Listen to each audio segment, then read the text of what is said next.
Alhamdulillah,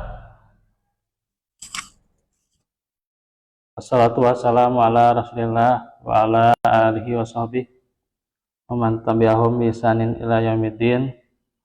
Asyhadu an la ilaha illallah wahdahu la syarikalah wa asyhadu anna muhammadan abduhu wa rasuluh alladzi la nabiyya ba'da.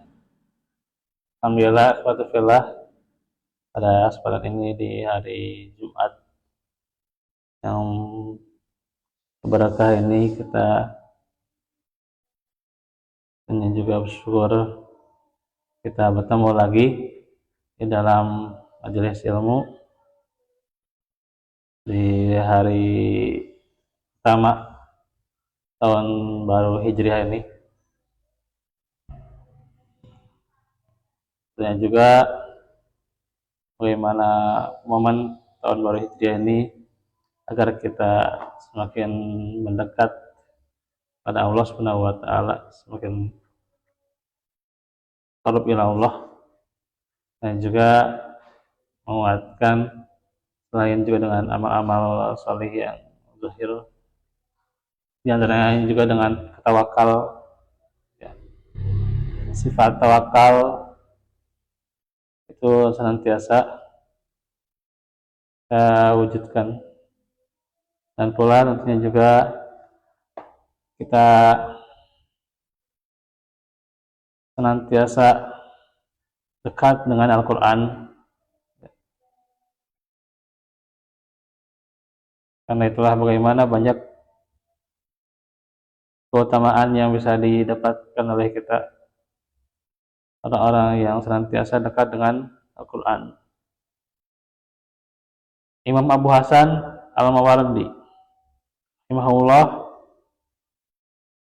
memberikan kategori kemudahan dalam menghafal Quran sebagai bukti kemukjizatan Al-Quran dan karakteristik yang menjadi keunggulannya atas kitab-kitab lainnya. Jadi kalau kita menghafal Al-Quran itu mukjizatnya itu terasa sekali. Ketika juga kita mempelajarinya, ini ada karakteristik Al-Quran yang beda dengan kitab yang lain, kitab samawi yang lain, hingga Al-Quran tentunya menjadi hudal linnas, ya. Karena kitab yang lain sudah dibikin dengan tangan mereka sendiri gitu ya, direkayasa gitu ya, gitu. Asalnya samawi gitu ya. Kemudian Al-Quran terus tetap abadi gitu ya.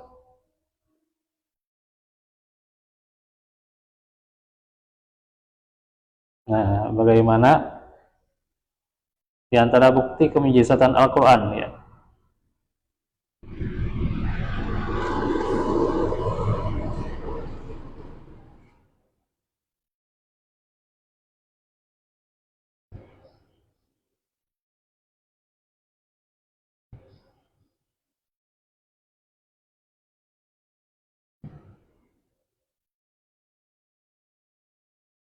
yakni adalah dimudahkannya bagi semua lisan, ya. Mau lisan dia bahasanya yang bahasa Arab, bangsa Arab, ya, atau warga Arab bisa. Non Arab pun, ya, seperti kita gitu ya, menghafal Quran kan itu bisa, ya, gitu. Kita tentunya juga belajar Al-Quran itu bisa, walaupun kita non Arab, ya. Jadi nggak mesti harus orang Arab karena orang Arab, ya. Ya, orang Sunda pun bisa gitu ya, gitu, Al-Quran. Mampu hafal gitu ya. Dan tidak ada kitab yang dapat dihafal sepertinya. Seperti Al-Quran tidak ada kitab yang dapat dihafal gitu ya. Yang demikian itu tidak lain sebagai petanda keistimewaan ilahi, di mana dia mengutamakannya dari kitab-kitab selainnya.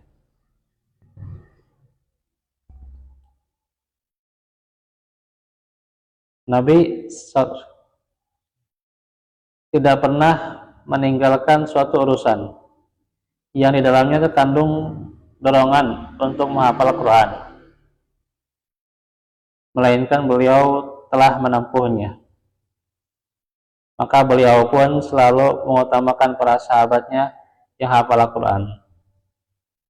Ketika dalam peperangan misalnya, beliau kasih panji-panji Islam gitu ya, jadi pemimpinnya gitu ya, pada siapa? Yang paling banyak hafalannya ya.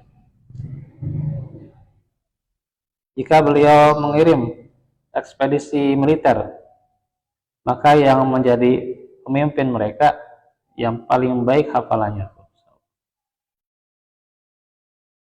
Juga yang meletakkan si mayit di liang lahat. Nah ini ya, mungkin ini sunnah yang terlupakannya.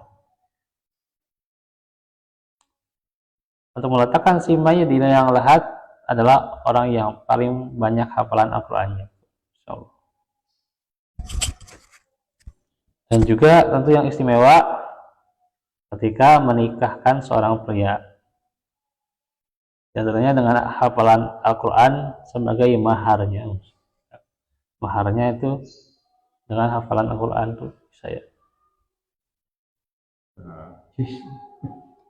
Ya bisa kan baca surat tertentu, misalnya surat yang bisa surat Ar-Rahman gitu ya, atau surat yang artinya juga istimewa gitu ya, hafalan Al-Quran dengan yang lainnya gitu ya.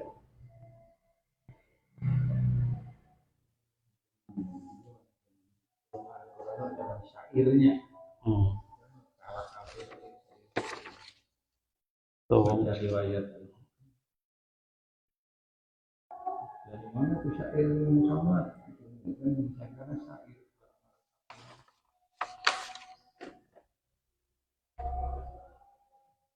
Jadi ini luar biasa keutamaan kalamullah ya, yang tentunya orang-orang yang menghafalnya dapatkan keutamaan yang istimewa.